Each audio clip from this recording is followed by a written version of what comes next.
এ ভাই, মসজিদের জন্য কিছু দান করে যান। 1 টাকা দান করলে লাখ টাকার সওয়াব হবে। ভাই মসজিদের জন্য কিছু দান করেন, মসজিদের জন্য দান করলে আল্লাহ আপনার সম্পদ বাড়ায় দিবে। এ ভাই, আপনারা কি মসজিদের জন্য টাকা তুলতেছেন? হ্যাঁ ভাই, আপনি মসজিদের জন্য কিছু দান করে যান। ও, মসজিদের জন্য টাকা তুলতেছেন? যাক, এইটা তো ভালো কথা। তাইলে আমি 500 টাকা দান করি। ওয়াল্লাহ, কি হলো ভাই এটা?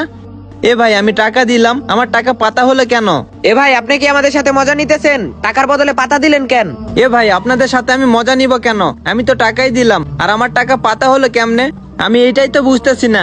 ওই মিয়া, মসজিদে টাকা দিলে দিবেন, না দিলে না দিবেন, কিন্তু পাতা দিবেন কেন?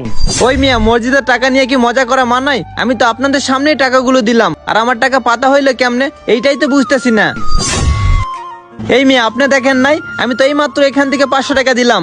এই মিয়া, ফাজলামের একটা লিমিট আছে। আপনি পাতা দিয়ে আমাদের সাথে মজা নিতেছেন। আপনার কোনো টাকা দেওয়া লাগবে না, আমরা চলে যাচ্ছি।